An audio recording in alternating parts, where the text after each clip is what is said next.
We are doing a series on knowing God. And alam niyo kung gaano ka-importante ho ito. Kasi unang-una, yung knowing God, bukod sa ito ay nagbibigay sa atin ng lakas at yung encouragement, strength sa mga hamon na dinadaanan sa buhay, ating eternity is at stake. No? Kaya importante ho itong knowing God na ito. Kasi nga, isipin ninyo, ano sabi ng Lord? Ito ang buhay na walang hanggan. Ang makilala ka, ang katangi-tanging Diyos, at sabi ganon, at si Yesu Kristo na iyong ipinadala. Alam niyo kung bakit mahalaga yon? Kasi, yung word na no, gusto ko lang balikan, yung word na no ay isang intimacy na kung saan kulang ang oras o ang panahon para ito ay i-enjoy. Kaya it's more than time. Hindi yung parang, walang hanggan. Hindi. The reason why na walang hanggan, kasi sobrang nakaka-enjoy yung relationship na yon. Ano ba? Kaya nga, like ko sinasabi, hindi nasusukat ang haba ng biyahe o kaya ng pagsasama sa oras o kilometrahe. Ito'y nasusukat kung sino yung kasama mo. O, di ba? Kung sino yung kasama mo, kung enjoy kayo, hindi nyo mamamalaya ng oras. Pero kapag hindi nyo enjoy ang isa't isa, yung 5 minuto ay parang forever. Nasusundan?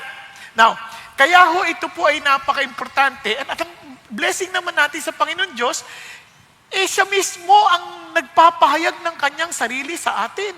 At gusto niyang makilala natin siya. At hindi lang yon. Yung pagkakilala sa kanya ay nagbibigay sa atin ng kapangyarihan. First, to say no to ungodliness because grace is more than just unmerited favor. It is not just a belief. He is the person who appeared to us in the person of Christ. Kaya when we talk about grace, we're not talking about yung parang ito, doktrina nito, hindi. We're talking about Jesus. Are you following? Kaya ito ay person. So ngayon, siyempre, gusto ko lamang pong diin ang lahat yan. Now, may tanong lang ako sa inyo. Sino sa inyo naniniwala kayo na mahal kayo ng Diyos? Praise God! Na mahal kayo kasi kapareho ng pagmamahal niya kay Pastor Peter. Pakita sa kamay. Ay, kumonte. Yung paniniwala niya na mahal kayo ng Panginoong Diyos, kapareho ng pagmamahal niya kay Paul. Palit na maliit. umuunti, no? Kasing kapag kapareho ng pagmamahal niya kay Jesus. Ayan, parang, aaminin ko sa inyo, may mga tao, bagamat kilala nila na Christian na sila, na-experience sila si God, hindi sila ganun katiyak, nagmahal sila ng Diyos, kapareho ng pagmamahal niya kay Jesus. Minsan isip natin, hindi ako kasing ganun kabait eh. Parang mahal ako hanggang dito lang. Di ba? Parang hanggang dito lang. Pero yung confident ako na mahal ako talaga ni Jesus o kaya ni God ng kapareho ng pagmamahal niya sa kanyang anak na si Jesus, parang medyo hindi ako sigurado. Kaya yan ang ating topic ngayong hapon. God is love, love like God. Alam mo ninyo, kapag naintindihan na natin na ang Diyos ay pag-ibig at tayo'y magmamahal, katulad ng pagmamahal niya, alam niyo isang bagay maintindihan natin, lalo nating ma-appreciate anong ibig sabihin ng Kristyanismo. Lalo nating ma-appreciate yung ating relationship sa Kanya. Kaya ho ito po ay napakahalaga. Ganun pa man, lalo natin itong ma-appreciate kung naintindihan natin yung unang mga aral, yung holiness at saka yung wrath of God. Di ba? Minsan kasi ang hirap isipin, loving God, tapos may wrath? Pwede ba yun? Pwede bang pagsamahin ang wrath or puot at pag-ibig? Nakuha ninyo? Kasi alam nyo, yan ang nature ng pagmamahal. Ang totoong pagmamahal, sabi ng Bible sa 1 Corinthians chapter 13, verse 6, does not love unrighteousness, but loves the truth. Ang pagmamahal, hindi ho po pwedeng, kung wala ho yung issue ng holiness, hindi natin maintindihan ano yung pag-ibig. Kung wala ho yung issue ng wrath, hindi natin maintindihan ano yung pag-ibig na meron tayo. Tingnan ho natin. Sa Isaiah 59, ito sabi niya, Behold, the Lord's hand is not so short. Ang Diyos, gusto niya kanyang tulungan. Sa pagmamahal niya, gusto kanyang tulungan, gusto kanyang abutin. Kanya lang, ang kamay niya, hindi naman maikli, na hindi kanya mailigtas. Sabi niya, ni ang kanyang tenga, hindi naman bingi, na hindi kanya marinig. Pero yung kasalanan mo, ang siyang naghihiwalay sa iyo at sa Diyos. Yung kasalanan mo na nagtatago ang kanyang mga mukha mula sa iyo, sabi niya, kaya hindi kanya marinig.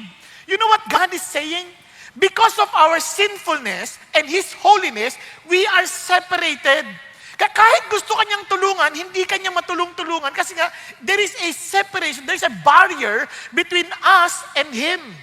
Naintindihan po natin. Yun ang essence ng holiness. And alam niyo pa po, ano pa epekto niyan? Tingnan ninyo. Yung daw pong mga duwag, mga taksil, mga karumal-dumal ang ginawa, ang mga mamamatay tao, ang immoral na tao, sabi gano'n, ang mga mangkukulam, ang mga sumasamba sa Diyos-Diyosan, at lahat ng sinungaling, ang kanilang bahagi ay sa lawa ng apoy lawa na naglalagablab ng apoy at asupre, na siyang ikalawang kamatayan. Isipin nyo, dahil sa holiness ng Diyos at yung kanyang puot sa kasalanan, sabi niya, lahat ng makasalanan na yan ay doon ang lugar. Sino dyan ang ligtas? Sige nga, isa-isahin natin. Duwag. Siguro naman, iba sa atin hindi duwag. Pero ang duwag na tinutukoy dito, hindi tatayo sa katotohanan dahil sa karuwagan. Hello? Naalala ko, meron po ako napanood na reels na sa eskwelahan, yung teacher, pinaalis na lang yung estudyante. Sabi niya sa estudyante, first day of classes. Sabi niya, umalis ka dito, I don't want to see your face again. Sabi pa naman ganun, and you cannot attend my class. Hindi ka pwedeng umattend sa aking klase. Labas ka. Bakit po? Anong ginawa ko? Walang ginawa. Sabi niya, basta, lumabas ka na. Siyempre, umalis yung ali. Tahimik lahat. Sabi niya, anong essence ng law? Tanong niya sa mga estudyante. Justice. Okay, yung bang ginawa ko, just? Sabi niya, hindi.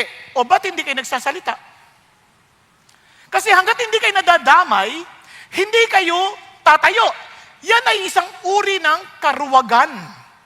O kaduwagan. Ayaw niyo ng karuwagan. O kaduwagan. It's a form of what? Cowardice. Takot. Hindi ako takot sa patay. Yung parang may mga tao kasi hindi ako takot. Ano, lalaban ka? Ayan ang linya pag tumawid ka. O, di ba? Tumawid. Last chance.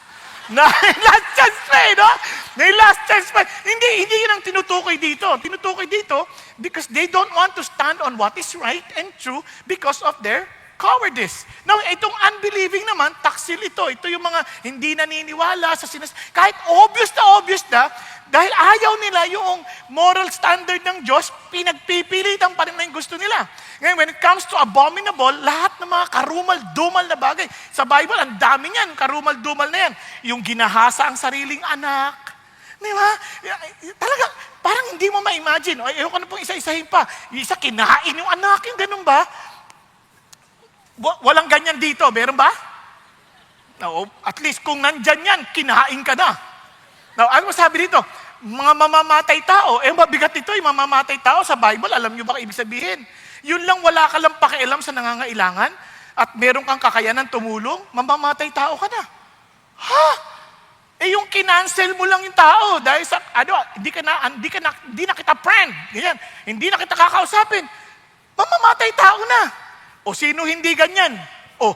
Immoral person pa. Nakipagtali ka sa hindi mo asawa, o kaya hindi ka pakasal, nakipagtali ka, o kaya naman, pinag-isipan mo lang sa iyong isip, sabi ng Bible, na you are already committed adultery in your heart. Sino naman ang hindi kasali dyan? No, isa pa, sorcerers. Yung sorcerers dito, ito yung nagkokonkok ng mga iba't ibang mga klase ng gamot kung saan para ikaw ay mahay, mawala sa sarili, kasamang durugista dyan. Now, ito pa, idolaters. Idolaters, hindi lang naman limitado yan sa mga sumasamba sa mga bato-bato. Kasama dyan yung minsan, ihambing nyo. Sino mga may kotse dito? Pakita sa kamay, huwag kayo mahiya. Hindi naman kayo kikidnapin minsan mas mahaba yung oras natin paglilinis ng kotse kaysa mag-pray.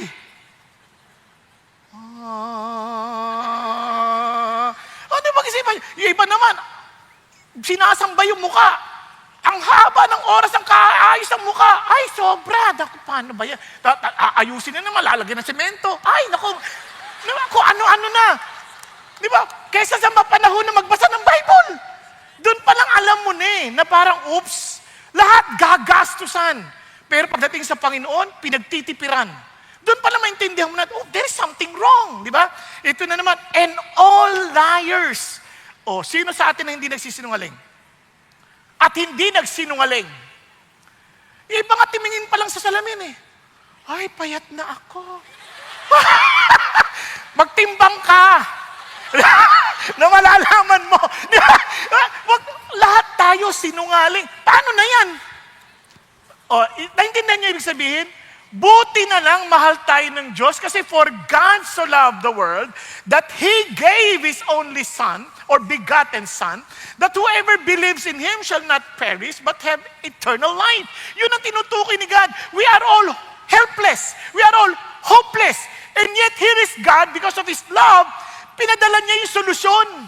Ito, may solusyon na ako. Yung anak ko mismo, the very person I cherish, the very person I valued, the very treasure I have in heaven, binigay ko sa inyo. Para nang sa ganun maligtas kayo kasi He did not come to condemn the world, but what? To save the world through Him. Now, ito ang amazing part. Sabi ng Lord, pero yung mga naniwala sa Kanya, hindi na sila mahuhusgahan. Hallelujah. But yung mga hindi naniniwala, ay nahusgahan na. Sabi nga, dahil hindi siya nananiwala sa pangalan ng kaisa-isa niyang anak na si Jesus. Bakit importante yan? Ang Diyos, because of His love, hindi Kanyang maipilitin. Kailangan maniwala ka sa anak ko, or else. Walang ganon. Sa Kanya, He will respect your choice. Kasi walang totoong pagmamahal kung walang pagpili.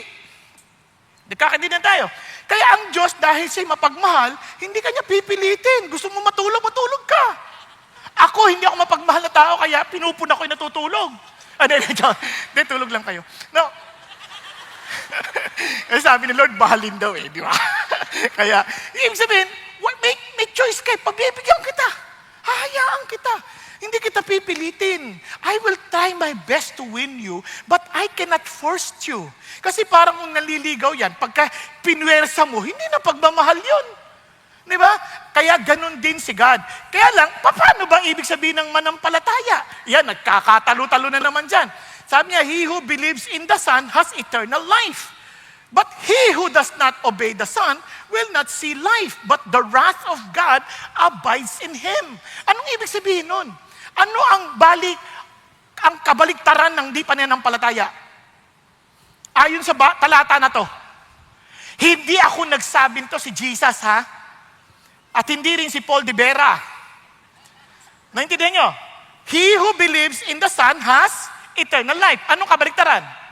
He who does not obey the Son will not see life. So what does it mean? Akala ko ba salvation by faith? Yes! Kasi kung naniniwala ka, susunod ka sa akin. Kung naniniwala ka sa sinasabi ko, gawin mo, gagawin ko. Tama ba? Yung pinagagawa ko sa'yo. Kung hindi ka naniniwala sa akin, why dare to follow me? So what God is saying, if you believe in Jesus, then you believe that I am the only way, the truth, and the life. There is no other way for you to be saved but through me. Maniwala ka doon. What else? Maniwala ka, then therefore, you follow my instruction. Does it mean na pag hindi ka nakapagsunod ng 100%, hindi ka naligtas? Obviously not. The point is this. At least yung direksyon ng puso mo patungo sa Diyos. Marami kasi ngayon, ginawang lisensya ang pananampalataya para magkasala. Yun ang sinasabi ni Jude. Tinan mo, beloved, while I was making every effort to write you about our common salvation, habang lagi ko kayong pinapaalalahanan tungkol sa ating kaligtasan, sabi niya, I felt the necessity to write to you, appealing that you contend earnestly for the faith which was once for all handed down to the saints. Itong pananampalataya, pinaasa to sa atin. It is not something we discovered. It is not something that we try to invent. No, pinasa lang to, na revelation to ng Diyos binigay sa atin. And look at what he said. For certain persons have crept in unnoticed. May mga nakapasok. Sabi niya, those who were long beforehand marked out for this condemnation. Ito yung mga hindi talaga ligtas, they do not really belong to God, and yet they pretend to be 21, ungodly persons who turn the grace of our God into licentiousness and deny our only Master and Lord Jesus Christ. Kasi sinasabi ni Lord, why do you call me Lord when you do not do what I say? Ako ba nagsabi niyan? Si Jesus. You know what God is saying? Marami ngayon tinuturo, dahil kay Kristo na tayo, dahil sa grasya ng Diyos, kahit anong gawin mo, ligtas ka na. Sa totoo lang, imposible mong gagawin ng bagay na alam mong ikagagalit ng minamahal mo. Nakipagkasundo ka, you were reconciled with that person. Alam nga namang gawin mo pa yung pinatawad ka na, gagawin mo pa yung makakasakit sa kanya. Kung sakaling magawa mo out of your weakness, maiintindihan ng Diyos yun. Pero kung gagawin mo, dahil lang sa isip mo, total, ligtas naman ako, I can do anything I want. Ay, mali ang intindi mo sa gospel. Kaya nga tayo nabigyan ng pag-asa kasi wala na tayong pag-asa. And yet now, God has given us hope. In Christ Jesus, we have salvation. Amen? Okay pa kayo? Kaya, gusto ko maintindihan natin to. Pag sinabi mo, Master, Lord, I believe in you. I'll follow you. Di ba? Kaya sabi Lord, if you want to follow after me, take up your cross, deny yourself, then follow me. Yun ang sinasabi ng Diyos. Kaya alam nyo ho, hindi tayo salvation by works. Ganito yan. Yung gospel, we did not do the work in order for us to be saved. Hindi ganon. We are saved, that's why we're doing now the work that God has prepared beforehand, which is to do good works. And alam nyo ba kung ano ho yun? Hindi lang basta good. Akala ng tao, ang good, yung magbigay ng tulong sa mahirap. Hindi necessarily ganoon. Unang-una, hanapin natin ano yung dinesign ng Diyos para sa atin. Halimbawa, sa sample lang, mabuti bang kumanta at mag-lead ng worship sa harapan? Mabuti? Sino sabi, mabuti ba kita sa kamay? Wow! Eh, paano kung wala siya sa tono? Paano kung hindi siya marunong kumanta? Kunyari, kinakanta niya. Ano yung kinanta niyo kanina? Nakalimutan ko na. Ano yung kinanta niyo? Ha? O kanya, by your love. Yan. Ang kanta, by your love! Nada! Baka mamaya mainis ka pa sa kanya. Tumigil ka na! Hindi ka nakabuti, nakasama ka. Nakuha natin? Kaya ho, hindi lang yon. Kailangan mo munang maligtas, malinis. Bakit? Isipin nyo. Meron kang nakakahawang sakit. Nakakumot kang ganyan, na yung pagkakahawa, pag pinagamit mo yung kumot mo, siya din magkakasakit na. Ang problema, nakita mo yung matanda, awang-awa ka, ginaw na ginaw. Hindi siya makatulog sa service. Binigay mo yung kumot mo ngayon. Kontaminado, binigay mo sa kanya. Nakatulong ka? Hindi. Nakamatay ka pa.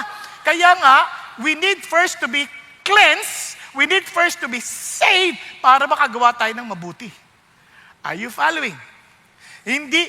Kaya importante ho yan. Now, balik tayo yan. Kaya God is love and therefore love like God. Ang sarap, no? Yes! Kailangan maintindihan mo na, Lord, how does you love me? Paano mo ba ako minahal?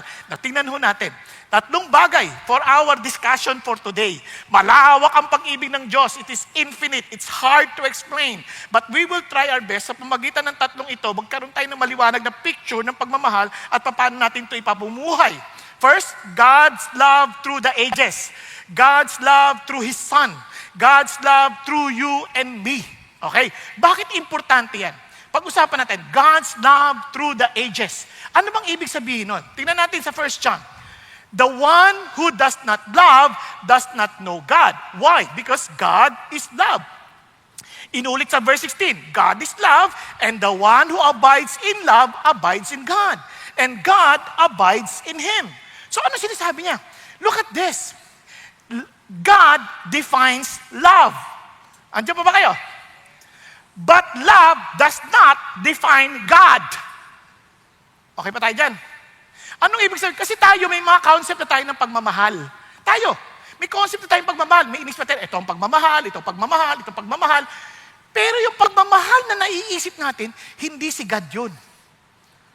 Si God ang magsasabi ano yung pagmamahal. Because God is love. Are you following? Kasi minsan, ang problema natin, tayo nag-iisip na, kung talagang si Lord ay pag-ibig, bakit niya tayo pinupuna sa mga mali natin? Mali yung pagmamahal mo. Kasi dapat titingnan mo sa lente ng Diyos because He is love. He is the very definition of love. Hindi yung definition natin. Andiyan pa kayo? Now, isa-isa natin. Ano ba si God? Unang-una, ang kakatuwa si God, the very nature of God is love. Kaya nga, tingnan nyo na lang, let us make man in our image. Nung nilikha niya ang tao, the reason why we're always longing to belong. Kaya lahat tayo, kaya iba napipilitang magsuot ng mga maskara. Ayaw nating makita ng tao ang ating mga kahinaan. Dahil ayaw nating makilala tayo, tapos i-reject nila tayo. That is our greatest fear. Kaya ang gagawin natin, magsusuot tayo ng maskara. We don't want to show them our weaknesses. Ang gusto natin makita nila yung ating best foot forward. Tama ba? Gusto nila makita yung, wow, ang galing niya. Wow, kaya takot na takot tayo magkamali sa harapan ng mga tao. Kaya pag pinagsaltaan niyo isang tao, kinakakabahan na matindi. Kasi natatakot siya na, baka kung ano masabi ko. Baka malaman lang di ako marunong. That's exactly the point. Kasi nga ayaw natin ipaalam sa tao ang ating weaknesses because we want to be accepted. Are you following? Yun ang problema. Kasi bakit? Kasi we are created by God in His image. Kasi yung Diyos na kilala natin is a triune God where they love each other. The Father loves the Son loves the Father, and obviously the Spirit glorifies God o glorifies Jesus who glorifies the Father. Nagkakaintindihan tayo. Kaya nga hindi pwedeng hindi triune God. Kasi how can He be love kaya even before eternity, before our creation, si Jesus o si God, mahal niya na, ibig sabihin, nag-exercise siya ng love kasi He is love. Are you following? Saan ko nakita yan? Tingnan natin, hindi ko yan inimbento. Samahan po ninyo ako sa John chapter 17, when Jesus Christ was praying before He was crucified on the cross. I in them and you in me, that they may be perfected in unity. You see? Now, so that the world may know that you sent me, and I love them, even as you have loved me. Paano daw minahal ni Jesus tayo? Yung kanyang mga alagad, as God loved Him. Paano yan? Father, I desire that they also whom you have given me be with me where I am, so that they may see my glory which you have given me. For you loved me before the foundation of the world. Wow! Paano daw minahal si Jesus ng kanyang Ama? Even before the foundation of the world. From eternity past, minahal na ni God si Jesus. Tama ba?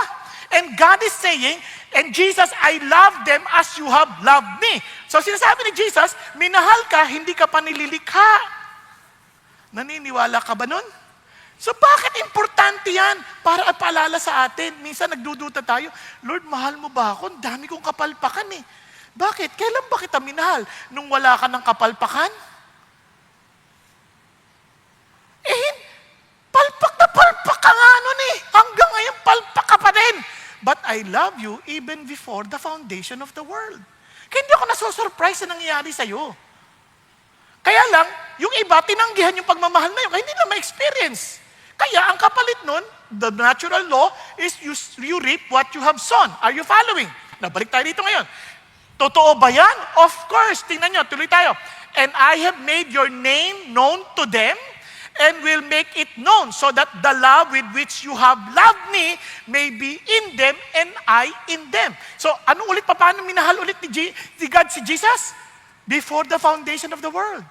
Kaya si Paul, ganun ang intindi niya. Tingnan ninyo. Blessed be the God and Father of our Lord Jesus Christ, who has blessed us with every spiritual blessings in the heavenly places in Christ, just as He chose us in Him before the foundation of the world, that we would be holy, positionally holy and blameless before Him. Paano? In love. Andiyan kayo? Before the foundation of the world, abay, nakita ka na ni God. Mahal ko ito. Mahal ko ito. Karang sabi niya, kaya pinili ko siyang mahiwalay. Maging blameless para sa aking purposes. Ako? tayo nga mismo, ayaw natin yung sarili natin eh. Minsan titigil tayo, minsan kasuko na tayo sa sarili natin. Di ko na talaga kaya tong sarili ko. Naiinis na ako sa sarili ko. Totoo ba ako? Hindi. Pero si God, totoo. And sabi niya, I love you even before the foundation of the world. Hello? Kaya pag nakita ka niya, hindi siya nagugulat. Ay, ano nangyari sa mukha mo? Bakit puro foundation yan? Walang ganun si God. Alam niya na. Di ba? Bakit? Ano nangyari sa mukha mo? Bakit nag-iba kulay mo? Nagluda tayon ka, no? Hindi siya surprised. Ay, ang sama na ugali mo. Oo, dati pa alam na ni Lord yan. Kaya, pero minahal ka pa rin niya just the same. Kaya uulitin ko, the only reason why we cannot experience His love, because we chose not to accept His love. And I pray that we will not reject His love. Nagkakadinan tayo. Tuloy tayo ngayon. He predestined us to adoption as sons through Jesus Christ to Himself. Biro mo, inampun niya tayo according to the kind intention of His will, to the praise and of the glory of His grace which He freely bestowed on us in the beloved. Grabe, no? Kaya alam nyo, gusto ko lang ipaintindihan nyo yung love ni God through the ages. You take it by faith. Are you following? You take it by faith. So remember the word. Faith. Para lang yan through the ages, para lang maintindihan natin. It's faithful and steadfast, a source of hope and renewal, infinite and unchanging, transformative and unconditional, heartfelt demonstration in creation. Gusto ko lang maintindihan nyo ito mabuti. Now, picturean nyo na, hindi nyo ma-memorize. I promise you, kasi ako hindi ko memorize. Nagkataon lang ako gumawa, kaya alam ko. Alright? Now, balik tayo. For example, faithful and steadfast. For the Lord is good, His loving kindness is everlasting, and His faithfulness is to all generations. Kaya mula pa noon, doon pa sa lumang tipan, maging sa hanggang ngayon, hindi nagbago ang pag-ibig ng Diyos sa atin. Are you following? Kaya sabi ng Lord, tuwing umaga, tatandaan natin, Lord, bagsak na naman ako. But remember the Lord's loving kindness. Sabi niya, indeed, never cease. Hindi yan nagbabago. He is faithful. Kaya sabi niya, for His compassion never fails. They are new every morning. Great is His faithfulness. Now, bakit importante yan? If we are to love like God, ano sabi ng Lord? Husbands, love your wives just as Christ loved the church. Paano daw? Faithful and steadfast. Hindi, mahal, nung ano pa lang, nung kakasal pa lang, this is the day, wow, that the Lord has made. Saya mo. Pero nung pagdating niyo sa bahay, naghilamos. Nawala yung kilay, nawala yung labi, nagtanggal ng ngipin. Sabi niya, yung mahinhin na pagkakain, busog na ako. Nagtanggal, tapos nakataas ang paa, pakiabot ang pates. Kalubok ka, ganyan. Magmamahal ka pa rin ba? Kasi mga lalaki, hindi ikaw ang pinakasalan ko. Dinaya mo ko. Walang dinaya mo ko. Kasi that is exactly the point. Walang dinaya kasi God has ordained you and me to be together forever. So you are to be faithful. And even among us Christians, bilang magkakapatid, hindi mo pinili ang kapatid mo. Katulad sa isang pamilya, hindi mo pinili yung kapatid mo, but you are to love your brother. You are to love with faithfulness and steadfastness. Hindi yung parang, asar na ako sa kapatid ko kasi yung sama na ugali niya. Hindi mo naman siya minamahal dahil sa ugali niya. Minamahal mo siya dahil sabi ni Jesus, mahalin mo siya. Nandiyan pa tayo. Okay? Now, kaya ang sabi ng Lord, ang pag-ibig niya ay tapat. It is a source of hope and renewal. Bakit source of hope and renewal? Kasi ang dami natin mga problema. Pag ang dami natin problema, totoo ba to? Na mahal ako ng Diyos, ba't ang dami kong problema? Ang dami kong utang, hindi ko mabayaran. Ano ba to? Mahal ba talaga ako ni Jesus? Sabi ng Lord, alalahanin mo ito. Bakit? Sabi nga ni Francis Chan, gustuhin mo man siya o hindi, gusto ko yung sinabi niya. We are so quick to be cynical and complain. We fail to remember that God is love. He loves us, and if we truly understand that love, it would change everything. May mga bagay that beyond our control na nangyayari, and we might question and say, bakit nangyayari ito? But if you know that God is love, He will not allow anything to happen that is not good for those who love Him and walk according to His purpose. Nagkakanindihan tayo? So pag may problema, isipin mo, Lord, thank you for allowing this kasi alam ko, mahal mo ko, hindi ito para sa ikasasama ko. Naintindihan? That helped me a lot. Nung marami ako mga pinagdaan ng siniraan ako sa radyo, tiniraan ako sa dyaryo, siniraan ako ng kung ano-ano. Sabi ko, thank you, Lord. Thank you. Why? Because I believe that you are still in control at hindi ka natutulog. Alam mo kung anong totoo. Amen? Eh dahil doon, panatag ako. Parang si Joseph. Di ba? Si Joseph, binenta ng sariling kapatid. Pero panatag ang kalooban. Kaya the hand of the Lord is upon him. Bakit? Because he knows that God loves him and He will never fail him. Dahil yun ang ating Diyos. May pinagdadaanan ka. May utang kang di mabayaran. Kahit makulong ka, hindi ka naman iiwan ni Lord. Ba't naman kailangan makulong pa? Hindi man lagi kasi hindi ka makukulong. Eh. Di ba? Pero kung totoong naintindihan natin si God, kahit anumang mangyari, alam natin, my God knows what is best for me.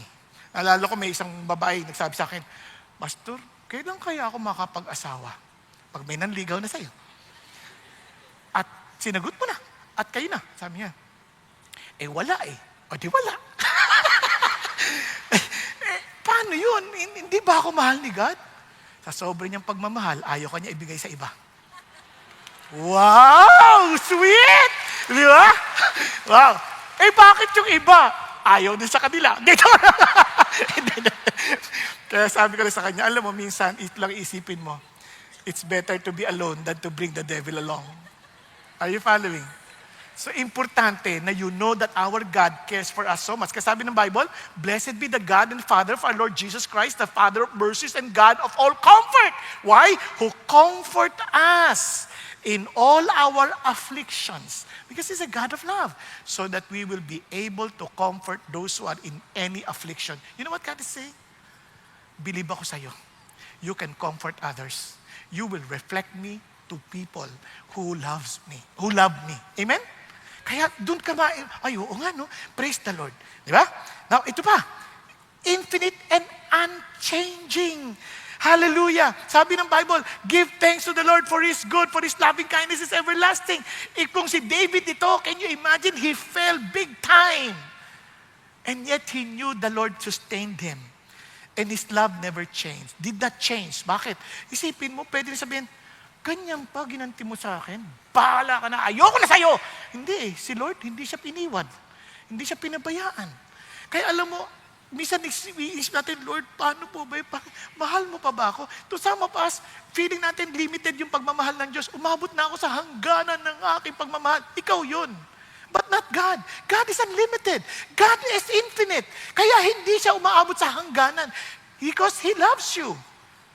Diba? Ulitin ko lang, bakit may wrath? Because they chose not to accept His love. Are you following? But to God, He'll never change. Kaya sabi nga nila, wala kang magagawa para magbago ang pag-ibig ng Diyos sa iyo. He does not love you just because you have great achievements. Hindi kanya minahal dahil ang dami mo na-share na tao. Dahil ang dami naging Christian because of you. Hindi kanya minahal because of your achievements, because of your good works. Walang ganon. He loved you, period, because of who He is. Nagkakaintindihan? Kaya ito, importante ipaalala sa kasabi ng Lord. Tingnan nyo, ilang beses niya na-rebuke yung mga Israelites. The Lord appeared to him from afar saying, I have loved you with what? With an everlasting love. Therefore, I have drawn you with loving kindness. Ako pa nga nilalapit kita sa akin. Kahit sa tigas ang ulo mo. Kaya sabi tuloy ni A.W. Tozer, because God is self-existent, His love had no beginning. Because He is eternal, His love can have no end. Because God is omniscient, He sees everything that is happening in the universe at all times. Because He is omnipotent, He can interfere with all things that He has made. And because He is sovereign, everything that happens is ultimately under His control. And therefore, His love is a comprehensive and unfathomable reality. Amen? Ganun bang naintindihan mong pag-ibig ng Diyos para sa'yo? Now, Kaya si Jesus, sabi niya, itong mga alagad niya, Peter will betray him. He would deny him 3 times. The disciples would leave him alone. When he was in great sorrow, everybody slept. Diba? But look at what Jesus said. When he was about to be crucified, ano sabi niya? Jesus, knowing that his hour had come, that he would depart out of this world to the Father, having loved his own who were in the world, he loved them to the very end. Grabe, no? Sabi niya, hindi magbabago pag-ibig ko. Si Judas, ganun din. Mahal naman niya si Judas. Kanya lang, si Judas tinanggihan yung pag-ibig niya eh. Naunawaan? Now, gusto ko yung ginawa ni David Jeremiah in one of his preaching. Etong ginawa niya. Sabi niya, binasa niya yung Psalm 139 at pinaltan niya ibang mga words para just to remind himself of the love of God. Sabi niya, where can I go from your love? Lord, or where can I flee from your love? If I ascend to heaven, you are there. Your love is there. If I make my bed in Sheol, behold, your love is there. If I take the wings of the dawn, and I will dwell in the remotest part of the sea. Sabi niya, even though your love will lead me, and your love will lay hold of me. If I say, surely the darkness will overwhelm me, and the light around me will be night, even the darkness is not dark to your love, and the night is as bright as the day, darkness and light are alike to your love. Grabe, no? Parang ilagay niyo yung sarili niyo sa ganyan. Lord, grabe yung pagmamahal mo. Hindi nagsasawa. Aaminin ko sa'yo, minsan nagsasawa nga ako sa sarili ko eh. Pero natutuwa ako si Lord, di nagsasawa sa akin. Naintindihan? Lalo na pag kumakain ako, sabi ko, Lord, gusto ko nang pumayat. Nagsasawa na akong takot-takot. Sabi ni Lord, di ako nagsasawa sa iyo. Iuuwi din kita sa katakawan mo. Naintindihan niyo? Remember, our God is a loving God. It's also transformative and unconditional. Di ba? God's love is not earned through human merit, but it's an expression of His infinite goodness, mercy, given freely to all creation. Ano sabi ng Lord? But God demonstrated His own love toward us in that while we were yet sinners, Christ died for us. Billy Graham beautifully said it, God loves you. He loves you. He loves you as you are, not as you should be. The way to have peace with God is trust in Jesus Christ, who loved you and gave Himself for you. And of course, He accepted you as you are, but He will make you the person He designed you to become. Yun ang totoong love. Nagkakaintindihan? Okay. Now, ito pa po, nakakatuwa. Ano sabi ng Lord? Sabi niya, kaya naman, dahil transformative, kailangan kitang disiplinahin pag kinakailangan. Kasi bakit? Do not regard lightly the discipline of the Lord, nor faint when you are reproved by Him. Bakit? For those whom the Lord loves, He disciplines and He scourges every son whom He receives. Nagkakaintindihan po. Kapag di ka dinidisiplina, hindi ka, baka tinanggihan mo yung pagmamahal niya kaya hindi ka part ng family niya. Naunawa natin? Pero kung dinidisiplina ka niya, praise God. Ibig sabihin, part ka ng family and He loves you. Alam niyo isang disiplina ng Lord na pinakaayaw ko ma-experience? Yung biglang parang tahimik na siya. Ayaw niya na makipag-usap. Yung bang nagbabasa kang Bible, wala kang natatanggap. Nagpe-pray ka parang nasa ceiling lang. Nangyari sa akin, Lord, huwag kang ganyan. Hindi ko kaya mabuhay nang wala ka, please. Bawa ka sa akin, patawarin mo ako, ano nagawa ko. Bakit hindi ka nagsasalita sa akin? Ba't di mo ako kinakausap? Lord, huwag kang tatahimik, hindi ko kakaya. Okay nang tumahimik ang asawa ko. Okay nang tumahimik ang mga anak ko. Huwag kayo. Huwag kayo. Okay nang tahimik ang kongregasyon dahil natulog sila. Okay lang. Huwag kayo. Nagkakaintindihan tayo? And marami sa atin, sobrang sanay tayong ganyan, hindi tayo kinakausap ng Diyos. Nagbabasa tayong Bible, wala tayong naintindihan, hinahayaan lang natin. Pag-isipan niyo mabuti, kung kayo po ay may kairog at hindi niyo naintindihan ang mga pinagsusulat niya, pipilitin niyong babasahin pa ulit-ulit para maintindihan ninyo at kung hindi, tatawagan niyo anong sinasabi mo. Tama?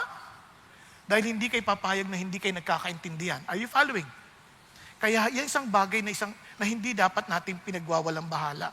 And it is always heartfelt and demonstrated in creation. Why? Look at this. God saw all that He had made. Behold, it was very good. And there was evening and there was morning in the sixth day. Alam niyo ba, nung binabasa ko yan, pag-isipan niyo mabuti. Magsabi niyo, then there will be, and there was light, and it was good. Lord, bakit naging good? Talaga naman perfect ka. Obviously, you cannot do anything bad. Wala namang point of comparison. Ano yung ibig sabihin good? Pag-isipan niyo mabuti. Nung pagbasa ng Genesis chapter 2, ano sabi ng Lord? It is not good for a man to be alone. You know what God is saying? Nung kinreate niya yung langit, iniisip niya ang tao. And let there be light. And it was good. This is good for the human beings. Kaya alam niyo ho, mahirap ang madilim. Tama ba? Tama? And He separated the waters from the land. And it was good. Bakit? It is very good for people not to be in the sea. At saka nandito lang. Nakuha ninyo? Our God, when He created the heavens and the earth, sobra niyang inisip ang tao. Kaya po, sa pag-aaral ng siyensya, konting distansya lang nalapit sa araw, we're dead. Konting distansya lang mapalayo sa araw, we're dead. Because God thought of you when He created the heavens and the earth. Amen? Kaya ito ay blessing ng Diyos sa atin. Kasi sobrang bait ng Diyos. So what God wants us to do now? Kaya itong sabi ho ni Spurgeon. Sabi niya, to sum up what we have said in 4 words, for breadth, the love of God, of Jesus is immensity. For length, it is eternity. For depth, it is immeasurability. For height, it is infinity. O Christian, may the Holy Spirit instruct you in these great things. You cannot measure the love of God. Hallelujah. And alam niyo po, itong love na to ay amazing. Pinakita niya to through His Son, Jesus Christ. Pag-isipan niyo mabuti.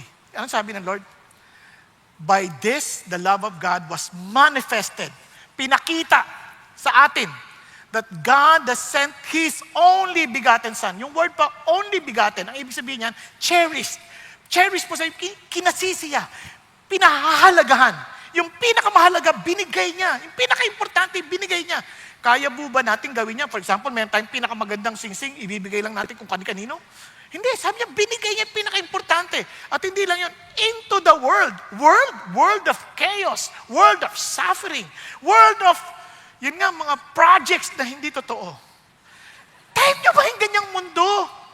Ayun, pero willing si Jesus pumunta sa ganyang mundo and to suffer along with us. Ito sabi niya, so that we might live through Him. Nang sa ganun, magkaroon tayo ng saysay, ng dahilan para mabuhay. Nang hindi tayo naghahabol ng kung ano ng pera na hindi naman atin. Nakakapagod ata yun? Yung nabubuhay tayo na walang dahilan, nabubuhay tayo na walang direksyon. Type nyo ba yung buhay na ganyan na araw-araw gigising ka sa umaga para lang mag-aalmusal, tapos papasok sa square, nagmamadali ka dahil alam, matatraffic ka na naman, malilate ka na naman.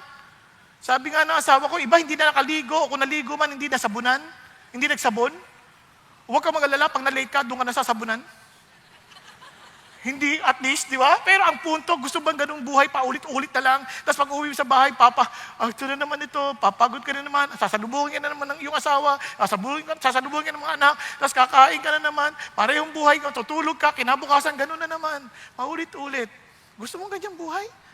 Walang kadahilan. Para lang kumita? Hindi, mayroong purpose ang Diyos. Hindi lang tayo nabubuhay para lang kumita ng pera. Yung pera, mayroong pandahilan. Kaya sabi na nun, and this is love. Not that we love God, but that He loved us and sent His Son to be the propitiation for our sins. Kaya tayo walang dahilan sa buhay because we have forgotten that we were created for God. At nagkahiwalay yan, at yung galit ng Diyos, yun ang ating nakikita. But in reality, galit niya yun sa kasalanan. Kaya naman, He had to have a propitiation. Ano yung propitiation? Something that will make His anger or wrath be taken away. At ang tanging pwedeng gumawa lang yan, si Jesus. Kaya He is what? The propitiation for our sins. Hindi natin lubos na maintindihan. Para maintindihan ninyo, parang ganito. Napansin niyo po ba, pa nagpapatayo ng building, nagpapadugo sila? Nakita niyo na yon? Nagpapatay ng manok, nagpapadugong ganyan. Kasi in their mind, meron din silang ganung idea na may mga spiritual being na magagalit. Kaya kailangan ng padugo para makalma sila, hindi sila magalit. Tama? Kasi saan nila nakita yan? Because that is a reality of our relationship with God. Without shedding of blood, there is no forgiveness of sin. Kaya naman, Jesus, a blameless Son of God, and parang kumbaga, the very Lamb of God na unblemished, had to be offered. At dahil doon, He will take away the sin and we would be accepted. At hindi na magagalit ang Diyos because He was satisfied with the offering. Kaya nga ang tawag kay Jesus, ano? Ang tawag kay Jesus. The next day, so Jesus coming to him and said, "Behold, the Lamb of God who takes away the sin of the world." Kaya makikita niyo yan sa Passover, makikita niyo yan sa sa burnt offerings, laging merong offering. At hindi kaya ng mga offering ng mga tao. And God Himself nagbigay ng lamb. Si Jesus, He is the Lamb of God who will take away the sins of men. We could not afford it. We do not have it. And God Himself provided for it para sa iyo at sa akin. Sobrang pagmamahal. Kaya nga ho, sabi ho ng Panginoon, tingnan niyo naman po, anong sinabi ng Lord? Sabi niya, Christ, our Passover Lamb, has been sacrificed. Siya yung naging sagot. Kaya tingnan niyo, sabi sa 1 Peter, knowing that you were not redeemed with perishable things, hindi na mga perang nawawala, like silver or gold from your futile way of life, inherited from your forefathers, but with the precious blood as of a lamb, unblemished and spotless, the blood of Christ. Now, alam niyo po ba, ito pang nakakagulat. Ano sabi ng Lord? Sabi niya, hindi lang basta sa spotless, anong ginawa niya? Sabi niya, ito ang sinasabi ng Lord. For if we were enemies, we were reconciled to God through the death of His Son. Kaya sabi ng Lord, di ba? Love your enemies. Be perfect as your Father is perfect. Kaya sa atin, anong ginagawa natin sa enemies? Di, okay na yan, pinatawad ko na yan, pinag-pray ko na yan. Pero pag nakikita mo, kumukulo dugo mo. Ganun ba yung pagpapatawad? Pag nakita mo, ayan na naman siya, hipokrita. Yung iba naman, tahimik lang, andyan siya. Pero dahan-dahan lumalayo. Tapos hindi na makikipag-usap. Parang, okay na kami, okay na kaming ganyan, okay na yan. Hindi man lang aayusin. Ang excuse, pinag-pray ko na yan. Huwag mong gamitin ng prayer. Ang sabi, Lord, go to your brother and be reconciled. Tama? Yan ang sabi ng Diyos. Tayo mga Christian, hindi ko maintindihan eh. Hindi pa tayo magkakaaway. Pero hindi tayo nagpapansinan. Linggo-linggo, nagkikita tayo dito. Pagdating sa labas, parang hindi tayo magkakakilala. Oo, hindi tayo magkakilala. Pero the mere fact that we're Christians, hindi ho masamang ngumiti. Tama ba? Tingnan niyo katabi niyo. Ngitian ninyo. O, di ba? Nakakatuwa. Tulog na tulog siya. Sa totoo lang, yun lang, Asher, nagsisasabing, magandang hapon po. Yun lang pansinin mo, magandang hapon din. Isang common courtesy dahil Christian tayo. Yung iba, magandang hapon po. Di ba? Parang, kung tayo pa lang, hindi na natin makita, we belong to one body of Christ. How much more pagdating natin sa labas? Di lalo na sa parking. Di ba? Ta-na-na-na! Parking, di ba? Parang unahan. Sa totoo lang, di ba sabi ng Lord, they will know that you are my disciples because you have love for one another. Kung tayo nga hirap pa tayo Paano pa kaya pagdating sa labas? Kaya no wonder, even if we try to win people to Jesus, they could not see the reality of love. Because they could not see Jesus in us. Kaya sa totoo lang suplado akong tao. Pero sa awa ng Diyos, natuto akong umiti kahit di ako pinapansin. Sa awa ng Diyos, ayaw ko magpa-picture. Pag may nagpa-picture, hindi na ako maangal. Alam ko naman yung feeling, kasi nakita, pa-picture tayo, pastor. Pero pag magtatanggal na para sa memories, ako una tinatanggal Sino ba yung pangit na yun? Na-experience ko na yan na maraming beses. Narinig ko pa nga, nung hindi pa uso yung mga camera natin, may film pa. Sino yan? Pinicturean mo ang pangit. Tinuturo ako? At andun ako sa likod. Dahil ko lang kayo! Kaya hindi na ako nagpapapicture noong mga panahon na yon. Ang sabi ng Lord. Pero ngayon, sabi ng Lord, tiisin mo na yan. You're not doing that for yourself. You're my mascot. Okay, mascot. Di ba? Ang mascot, ang totoong tao nasa loob. Tama? And they just want to have pictures because you represent Jesus. Whether you like it or not. In a sense, tayong lahat, ayaw mo mang ngumiti, you represent Jesus. Because He is the manifestation of the love of God. You're willing to sacrifice just as Jesus sacrificed. Amen? Kaya ho, nakakatuwa ang Panginoon, sabi niya, kasi siya ang naging righteousness natin. And look at what He said. Look at what He said. Anong sabi ng Lord? Who will separate us from the love of Christ? With tribulation, distress, persecution, or famine, or nakedness, or peril, or sword? Wow, wala! Walang makakapaghiwalay. Kaya sabi niya, but in all these things, we overwhelmingly conquer through Him who loved us, because He is the manifestation of God's love. And look at this, for I'm convinced that neither death, nor life, nor angels, principalities, present things to come, powers, heights, depth, nor any other created thing will be able to separate us from the love of God, which is in Christ Jesus, our Lord. Magduda man ang tao tungkol sa'yo, si God, hindi nagbabago ang pagmamahal niya para sa'yo. Hindi nagbabago ang pagmamahal niya para sa atin. He loves us just the same. Kasabi ni John Stott, the essence of sin is man substituting himself for God, while the essence of salvation is God substituting Himself for man. Sabi ho ng Panginoon, sabi ho niya rin, ito po sabi ni R.C. Sproul, the absolute truth that God is love has never been as vital as it is in our day. The world often stands in opposition to God. However, the nature of God is to sympathize with our trespasses while calling us to Himself. Kahit ayaw natin siya, nandun pa rin siya, tinatawag niya pa rin tayo, lapit ka na, magsisi ka na. Habang may panahon, pinapakita niya pa rin mahal niya tayo. Hindi niya pa rin tayo sinusuko. And finally, God's love through you and me. Alam niyo, sa totoo lang, ang sarap pong isipin. Minsan, nararamdaman natin pag-ibig ng Diyos. Sa mga kapatiran natin, no? They're willing to sacrifice, they're willing to help, they're willing to be there to assist you. Daman-dama mo, mahal ako ng Diyos. Mahal ako ng Diyos. Di ba? Kasi nakita ko yung pagmamahal ng mga kapatid. Nung may sakit ako, they were praying for me. Nung ako may problema, they're there to help me. Di ba? Kasi sabi ng Bible, look at this, Beloved, let us love one another, for love is from God. And everyone who is loved is born of God and knows God. Now, tuloy pa rin natin. Sabi niya, Beloved, if God so loved us, we also ought to love one another. Bakit inuutos siya pa kung talagang born of God na tayo, we will love? Yun sabi ng Panginoon eh. Bakit kailangan niya iutos? Ganun talaga kasi kung mapapansin niyo, kahit si Lazarus, alam niyang bubuhayin niya, patay na eh. Bakit inutusan pa rin? Lazarus, rise up! Di ba? Kasi the very word of God has to bring that power in us as He tells us what to do. Because He is telling us what to do because He knows that He has given us the power to do it. Nakuha ninyo, parang ang hirap naman sabihin, magmahal ka na wala kang capacity to love.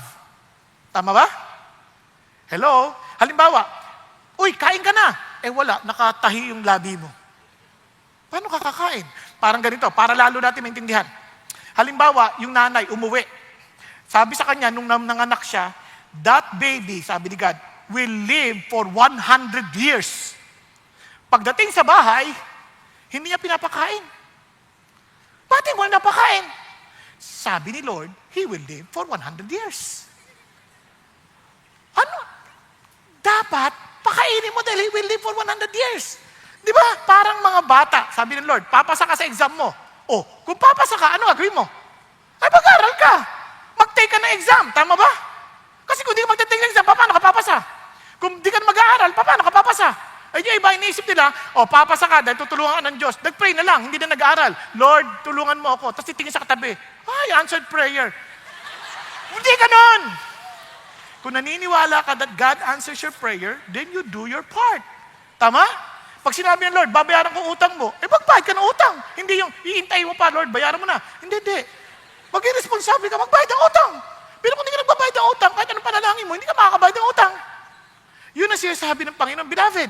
Kaya alam niya, kaya you love one another. Tinuloy niya pa, no one has seen God at any time. Paano makikita ng tao? If we love one another, God abides in us and His love is perfected in us. Kaya nga ang Panginoon nagbigay ng solemn warning. Ano sabi niya? If someone says, I love God, and hates his brother, he is what? A liar. For the one who does not love his brother whom he has sinned cannot love God, whom he has not sinned. Alam niyo, minsan nakakalungkot, no? In the name of money, mana, aawayin ng kapatid. Mana lang yan, pera lang yan. If God is our provider, bigay mo na yung mana na yan. Ba't mo aawayin yan? Mag-aaway kayo ng kapatid dahil sa mana? Oh, niloko ka. So what? Hindi naman nila maloloko ang Diyos. Nagkulang ba ang Diyos sa atin? Hindi naman eh.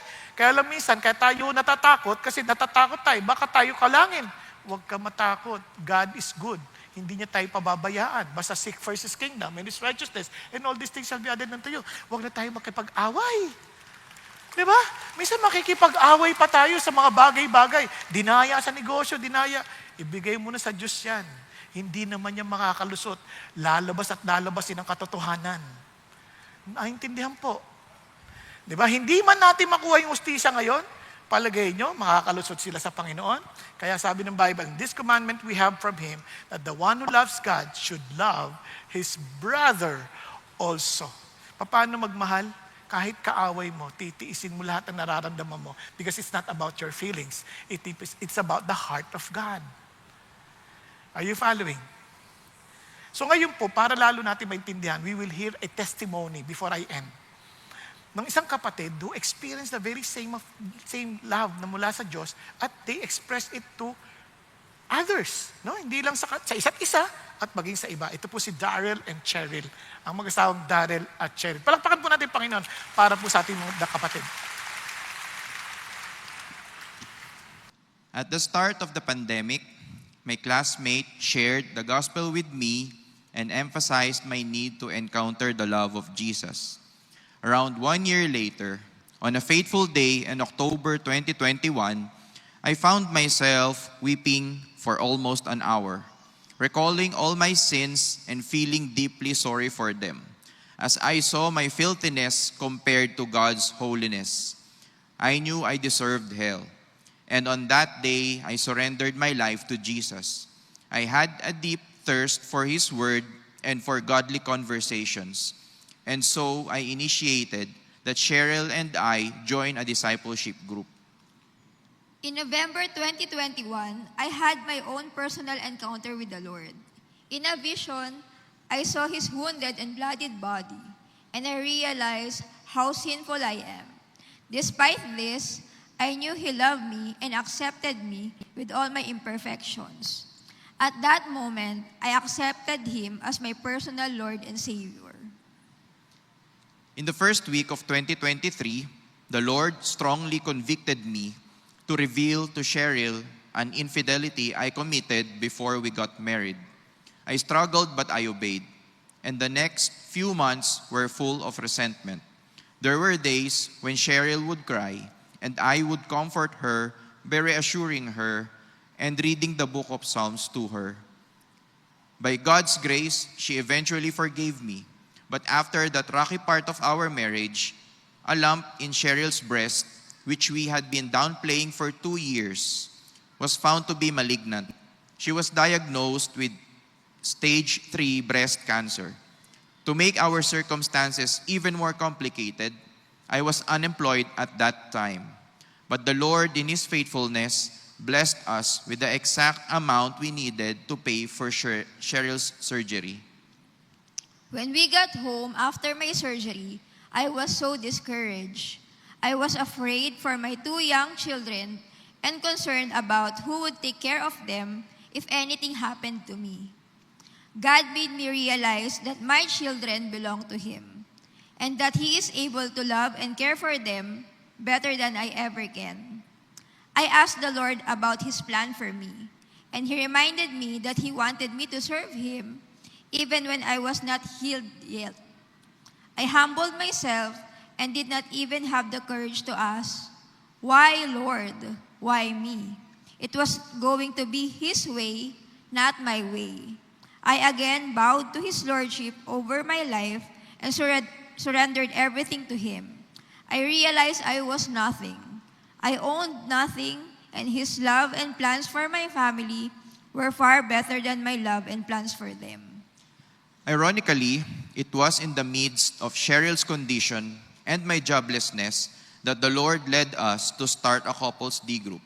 And right before our eyes, we witnessed the Lord's love through our upline D group, sending us food so that we didn't have to prepare meals because we did not have a household helper.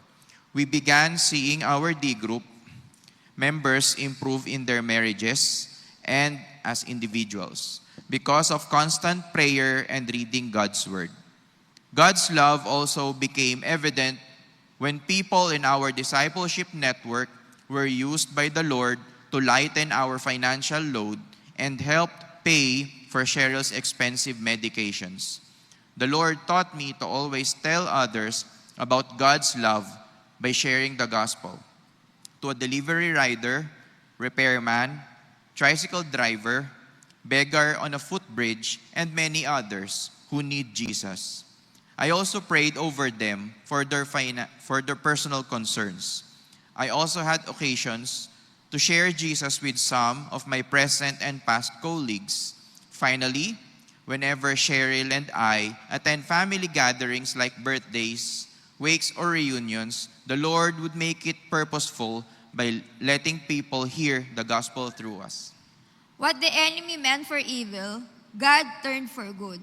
Since I am frequently outside for checkups, laboratory work, sourcing medicines, and undergoing therapy, I met individuals going through similar struggles and others with problems far beyond mine.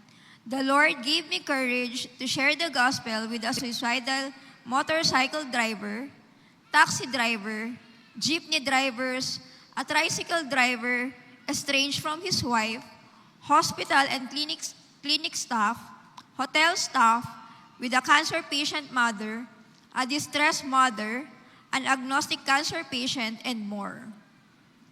During the Unite Conference in July, when the call was made for people who need healing to come forward for prayer, I was one of the people who stood up to be prayed over.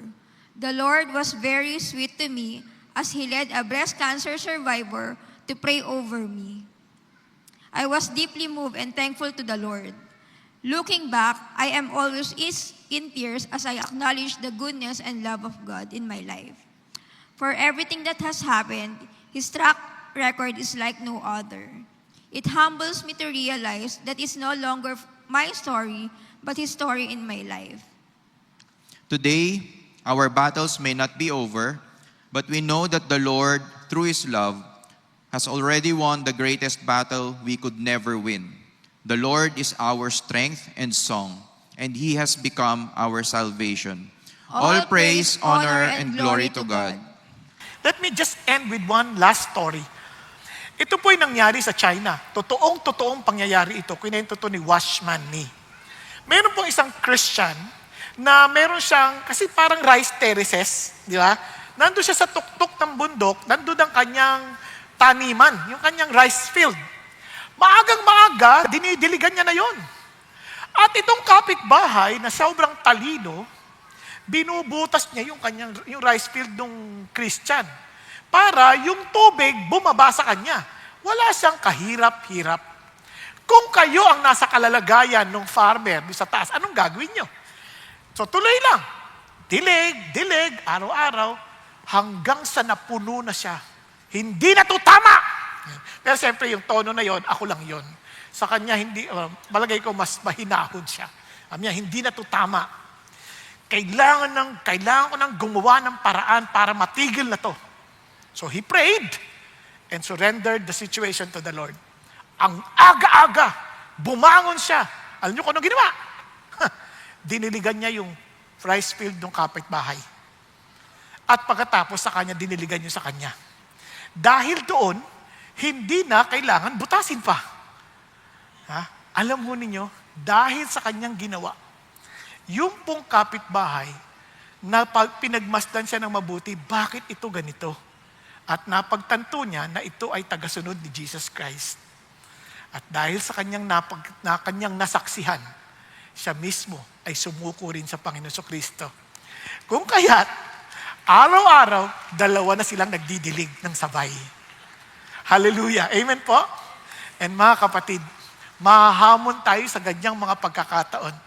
Kasi love is something beyond us. Unless God is at work in us, hindi madaling magmahal. In fact, it is impossible. Can you imagine? Mamahalin mo ang kaaway mo. Kapag posible, sabi niya ng Panginoon, posible, babatiin mo yung mga nagbumabati sa'yo, pareho lang kayo na makasalanan, ginagawa din nila yan. Pero yung babatiin mo, hindi bumabati sa'yo, ayun, Diyos lang yun, na at work in you. Kaya nagtatanong iba, paano ba yun? Isipin nyo kung kayo naglalaro ng basketball at sinapian kayo ng espiritu ni Michael Jordan. Paano kaya ang laro nyo sa basketball? At isipin nyo ngayon na tayong dating makasarili at tayo ay napuspos ng espiritu ng Diyos ng pag-ibig. Ano kayang klaseng uri ng buhay meron tayo? Tayo pong lahat ay yumuko at pumikit sandali. Mga kapatid,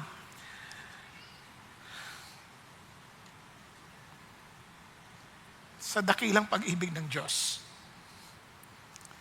hindi ho natin kaya ang magmahal kapareho ng pagmamahal niya.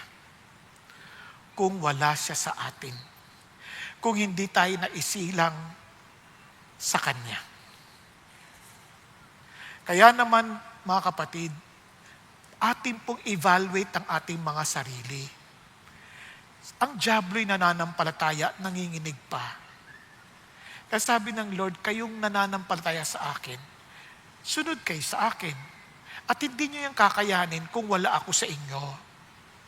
Kaya kapatid, kung sa palagay mo, nakikita mo sa buhay mo na parang walang katotohanan, yung pagmamahal, walang katotohanan, yung pinapakita ng Diyos na para sa ibang tao, then be humble enough na aminin mo yun sa Panginoon. Lord, gusto ko maging totoo ka sa akin. Ayoko maging matigas ang puso ko kapareho ng kay Paraon na dinig ng lagi nakakarinig at nakakakita ng kapangyarihan mo. Pero tinitigasan niya ang puso niya, hindi niya ginagawa yung pinagagawa mo. Kaya Panginoon, tulungan mo ako. Kaya kapatid, pinapahintulot ng Diyos makita natin yan upang maintindihan natin ang totoo nating kalagayan sa Espiritu. Kaya huwag mong tigasan ang puso mo. Be humble enough to admit, Lord, tulungan mo ako. Kasi malayo po yung naaaral namin sa buhay ko. Kung yan ang kalalagayan mo, then sabihin mo, Lord, ako po yun. Then, itaas mo kamay mo sa Diyos. Sabihin mo, Panginoon, tinataas ko po kamay ko bilang pagkilala na hindi ko po nakikita yung pag-ibig na yun. Kaya, Lord, tinatanggap kita ngayon at sinasabi kong naniniwala ako sa iyo na ikaw ang kapahayagan ng pag-ibig ng Diyos at ikaw din ang kapangyarihan para ako'y magmahal kapareho ng sinasabi mo sa iyong salita. Yes, pakitaas mo kamay mo. Be humble before God. Yes, yes. Yes, huwag kang mahiya. It's between you and the Lord. Yes, hallelujah. Yes, sa mga nasa balcony, sa upper balcony, at mga nanonood sa online. Be humble before God and say, Lord, malayo po ako. At alam kong wala po yung kapangyarihan na yon. Lord, ayoko pong nadoktrinahan lang ako. Gusto ko pong maging totoo kayo sa akin. Kaya ngayon pa lang tinataas ko kamay ko bilang tanda ng aking pagsuko. Pagkilala na kayo ang aking Panginoon dahil sa iyo ako nagtitiwala. Kayo ang tagapagligtas. Kayo ang binigay ng Diyos Ama. At ang sino mang manampalataya sa iyo ay hindi na mapapahamak pa. At salamat, Panginoon, na sabi mo na kami ay may buhay na walang hanggan. Na kung saan ang katotohanan ng pag-ibig na to ay mula ngayon amin pong ipamumuhay sa biyaya ninyo. At sa sakaling kami madapa, hiningi namin, Panginoon, ibangon nyo kami. Tulad ng pangako ninyo that the righteous man falls 7 times and he rises up 7 times. Dahil kayo ang may hawak sa aming mga kamay. Kayo ang may hawak sa aming mga bisig. Salamat, Panginoon Diyos, that you will not allow us to fall headlong. Thank you, Lord. Hallelujah. Thank you, Jesus, for dying on the cross for my sin. Thank you, Jesus, that you are alive. You rose again from the dead. Thank you, Jesus, that you promised the Holy Spirit to be upon us. And thank you, Lord, that you have given us the Holy Spirit as we humbly come before you, because you will fulfill your word as you promised. Thank you, God. Lord, we entrust ourselves to you. I believe in your words and allow us to walk faithfully in your love. At Panginoon naman, we pray, Father God, for every family we represent. Lord, please help us to be loving people. Help us, Father God, that people of the world will know that we are your disciples because we love one another. At magsimula ito sa aming mga pamilya, magsimula ito sa aming mga kani-kaniyang tahanan.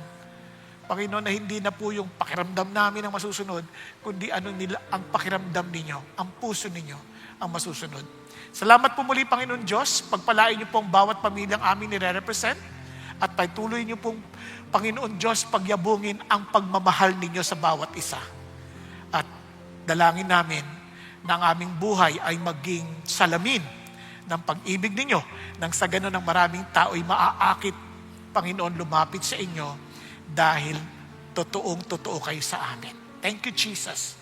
We love you because you first love us. Hallelujah. In Jesus' name we pray. Amen. Amen. Amen.